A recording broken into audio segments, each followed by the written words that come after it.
Welcome back to our channel. This is SNN Primetime News.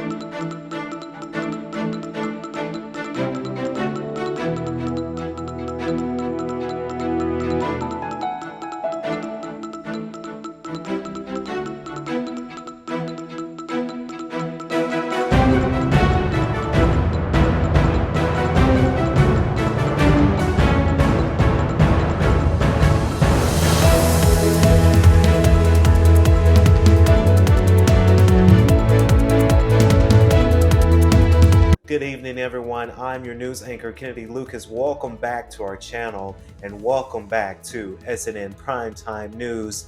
We have some great announcements and some great stories here today for SNN Primetime News.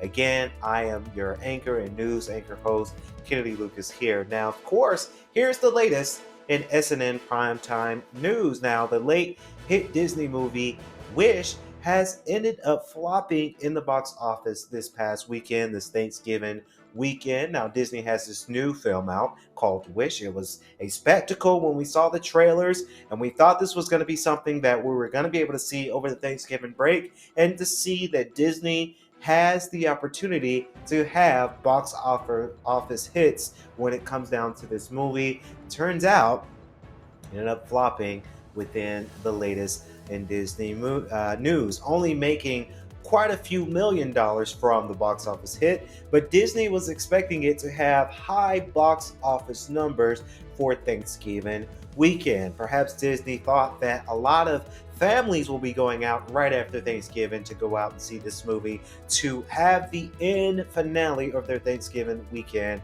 but that ended up not happening for Disney this year. Of course, now they are going to expand out this movie in hopes to make sequels if it ever sees the lights of day with box office hits. Now, I do want to point out to everyone that this is only weekend one. This could have been to where a lot of people were celebrating with families. They didn't want to go out this holiday season, or maybe they might have had some people go out for Black Friday. As I joke and say sarcastically here in K.L.P Studios, that the movie has the opportunity to have box office numbers, but we'll just have to wait and see what happens next. In other latest news, as we mentioned here, the Black Friday and Cyber Monday sales have come and went for the holiday season. Now, as I break this down, and I mentioned this earlier this week, yesterday in K.L.P in the morning, check out the podcast that is out there, also on our platforms as well. Cyber Monday ended up having a winner over Black Friday this year.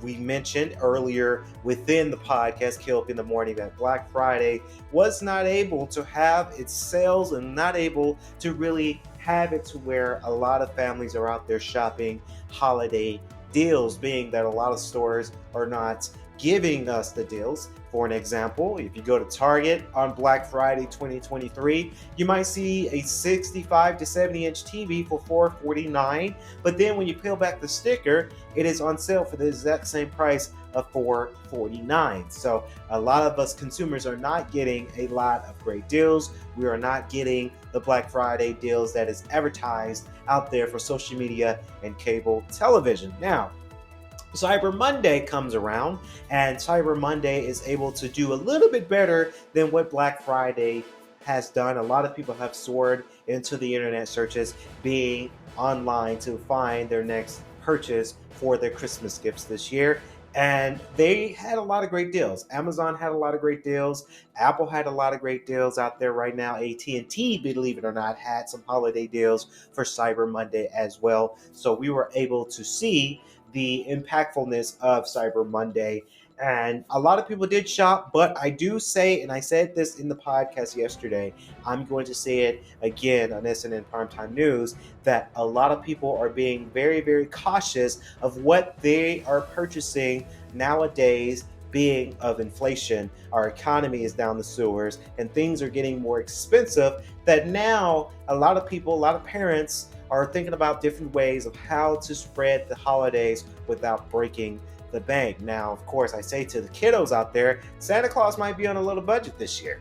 Things have changed. And I really do hope that parents and Santa Claus has that conversation with their kids, because I say this, And I say this very loosely here on SNN Primetime News because I don't have any kids, but I feel for the kids that may not understand what's going on in the world. Kids are not going to understand that inflation is up. Kids don't know how things cost because their parents paid for everything, right? Being a kid. So kids are not understanding. They might want that expensive PlayStation 5 or that expensive $100 toy if they need being, but then things are a little bit more expensive and a lot of parents can't afford it. And I do hope that parents have that honest conversation to their kids and they understand that it is important to have it to where, hey, Jimmy John and Sally Sue, we're a little bit on a tight budget this year. We're a little tight this year. Things have been expensive. Your groceries have been expensive. Jimmy John, you like those packet of fruit roll-ups? They used to be $2, now they're $5 a box. Right? Sally Sue likes the Go-Gurt or the Yoplait. That used to be $2.38 a cart, a thing, and now it's $5.60 a cart, right? Things have been more expensive. And I do hope a lot of parents are understanding that, and I hope they really let their kids know, hey, Christmas is going to be a little different this year. You might want that one big ticket item, but then you have to understand, okay, if you want that one big ticket item, Jimmy John, let's say Jimmy John wants that brand new PlayStation 4, which is still $500 for PlayStation Slim. You're still paying the same price. Then their parents might say, okay, well, Santa Claus can make that happen if you become a good boy, but then that's the only thing you're getting for Christmas. You can't ask for a PlayStation 5 and then $500+ more on toys and bells and whistles like you're accustomed to because it is expensive right now. Same thing with Sally Sue. Sally Sue wants that dollhouse. That your dollhouse is going to cost you $200. They might raise the price to $300 because of inflation. Well, Sally Sue, that's your big ticket item that you're going to get for Christmas. That's damn near the only thing you're going to get for Christmas, right? So it's a weird world that we live in, and I know I mentioned this here on the podcast, but inflation is real. But Cyber Monday was able to have those deals. I did see in this past year that Amazon has gross net of $536 billion in revenue. So that's quite exciting for the company. But I also did see a lot of unions are striking right now. A lot of unions that are in a union that's hired within the union to work for Amazon, a lot of them have begun striking. Amazon and certain logistics centers and certain district managers of Amazon are not realizing the ethical code and the social responsibility when it comes to running a company and then having employees. I did see one TikToker, they had a whole protest where they're not getting treated fair pay. They're not getting treated well. Their working conditions is not as the best. They're overworked and underpaid. And honestly, coming along many moons ago when I worked for Amazon, I experienced those same things. Unfair pay, overworked, underpaid, hot, sweaty, because this was summertime too, hot, sweaty. There's no air conditioning in those vans, right? You have 500+ packages that you have to deliver, right? So sometimes you start at 10 o'clock or you start at 9 o'clock in the morning, you're not done till 11 o'clock at night.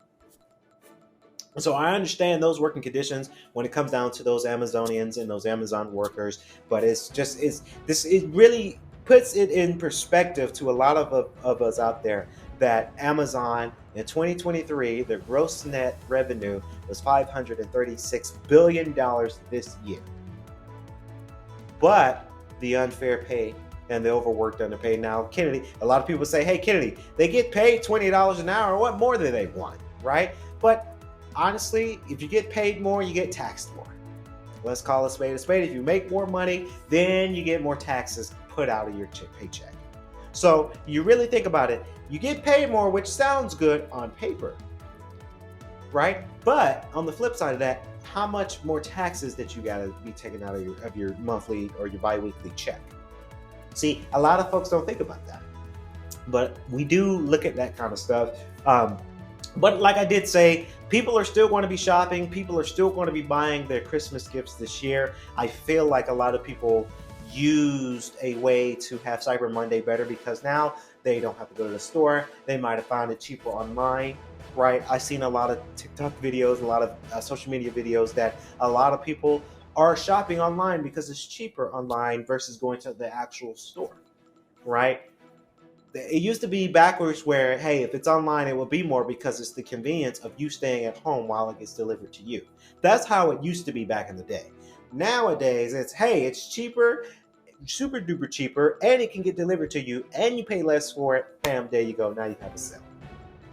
Right? And it's a lot from Amazon, it's a lot from Shein. I'm seeing records from Temu, right? So a lot of these online e-commerce stores and retailers that specialize online, they're able to make a sale, hinting that Cyber Monday was a huge success over Black Friday this year in 2023. In breaking news tonight, we have received in the studio, among the many challenges small businesses face as they try to grow these days, getting a loan is right near the top. Banks big and small have tightened lending standards as the Federal Reserve hiked up interest rates the past 2 years. The collapse of 3 regional banks this spring and the possibility of stricter regulations have likely made some banks more cautious as well. So, business owners are having to make sacrifices, from turning to crowdsourcing instead of lenders, borrowing from family or friends, or simply foregoing expansion plans that would have been funded by more capital. According to the Federal Reserve, which surveys senior bank loan officers quarterly, about 49% of banks said they had tightened lending standards for small firms, those with less than $50 million in annual sales during the July to September quarter, up from 22% in the same period last year. Loan officers cited an increasingly uncertain economic outlook as one reason for the tightening. Biz2 credit data tells a similar story. Back in June 2022, big banks approved 15.4% of small business loan applications. The figure has dipped every month since and was at 13% in October. At smaller banks, about 1 in 5 funding requests were approved, far from the 50% approval rate pre-pandemic. Meanwhile, interest rates have jumped. The average interest rate paid on short-term loans was 9.1% in October, up sharply from 6.7% in the same period a year ago, and 4.9% the year before that, according to the National Federation of Independent Business. All those factors have added up to a grim environment if you're a small business seeking a loan. Cheyenne Smith in Salt Lake City, Utah, founded Dakota Ridge, which makes cowboy rain boots for kids, in 2021 with savings from a previous corporate job and money borrowed from her 401k retirement plan, about $80,000 total. Smith quickly realized she needed more money up front than she'd thought to build up her inventory. Without 2 years of tax returns, however, she didn't qualify for many small business loans. Online lenders were quick to offer their services, but the terms were too strict, requiring weekly repayments or interest rates up to 40%. Online lenders approve more loans than traditional banks, but often at higher interest rates. It was a nightmare to try and access funding, she said. With no other options, she borrowed about $30,000 from her mother at the end of 2022. A lot of people don't have that opportunity, she said. And I'm very lucky, and I'm aware of that privilege to have that opportunity, not only for the cash up front from my 401k, but also to have family members that are willing to invest. Higher interest rates have proven nearly insurmountable for Chantel Chambliss. She owns Non-Profitability, a consulting firm in Richmond, Virginia, that works with non-profits and faith-based organizations to grow their business. She started her business in 2017 and grew it without outside financing. This May, Chambliss came up with an expansion plan for her business that would require hiring more people and investing in technology. She realized she needed a loan to get the plan going. Her goal was to get a $25,000 loan. Her bank, Capital One, denied her the loan but did give her a small increase for her credit card that provided $3,000 in available credit. Not nearly enough, she said. Her personal bank similarly turned her down. Chambliss tried to go the non-traditional route and was approved for a larger loan of $11,500 at an online lender, but the interest rates were so high it didn't make sense to accept, she said. The lowest rate she was quoted was 27%. For a small business, that is not only intimidating, it's almost impossible, she said. For now, she's paused the expansion plan. She's putting plans in place for a crowdfunding effort in January, calling it the only logical next step. Our top story tonight: nearly every house in Houston has a boat in its yard. Sometimes too. It takes a moment to realize many are out of action, grass sprouting through holes in hulls that haven't touched water for years. They are relics of another time, when people fished for their livelihood and the ocean provided more than enough. Those languishing boats and other economic problems in Houston are the result of changes in the market to South African abalone, a curious fist-sized sea snail that is a highly prized morsel in East Asia and the unwitting instigator of 30 years of trouble for fishing communities along Africa's southern coast. Abalone here was abundant and especially tasty, yet the demand largely put the village and its traditional fishers out of business, or made them criminals overnight. Raphael Fisher was born into fishing, as just about everyone was in Houston. He grew up diving for the abalone that South Africans call pearlmoen, or, affectionately, pearly, in the rocky coves. He was learning to work his father's boat in his late teens. Every boy wanted to be a pearly fisher in Houston, he said. It was the thing, but over the last 3 decades, poachers have swept in and swept up every snail they could find, every sackful of fat payday. They can get $50 a kilogram. It's reduced the endangered South African abalone to unprecedented low levels, wildlife groups say. Coves. He was learning to work his father's boat in his late teens. Every boy wanted to be a pearly fisher in Houston, he said. It was the thing, but over the last 3 decades, poachers have swept in and swept up every snail they could find, every sackful of fat payday. They can get $50 a kilogram.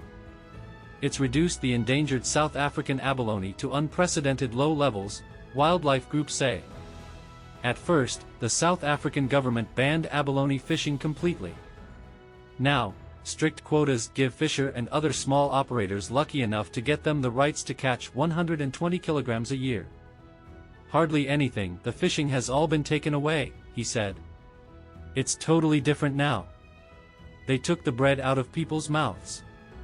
It's why a different poaching, not for big profits, but to put food on the table, has also ensnared so many traditional fishers up and down this coast. Fisher faced that temptation. A 2022 report by the Global Initiative Against Transnational Organized Crime estimated the illegal trade heading to the hub of Hong Kong was worth nearly $1 billion between 2000 and 2016, and growing. The total legal abalone fishing quota in South Africa is set at a maximum of 100 metric tons a year. Hong Kong is importing between 2,000 to 3,000 metric tons of illegal South African abalone a year, the report estimated. Some is moved on to other big markets in China, Japan and Taiwan. Organized crime and turf battles over illegal abalone that are sometimes marked by brutal gang killings have overwhelmed South African coastal communities. Thousands of poor young men have been drawn in as foot soldiers. Houston and its troubles are likely unknown in Hong Kong, where the high-class Forum restaurant offers cooked South African abalone at $190 a can for customers to take away. Abalone is more than a delicious treat for millions of Chinese, said Wendy Chan, managing director at the Lama Rainbow, a local seafood restaurant on Hong Kong's Lama Island.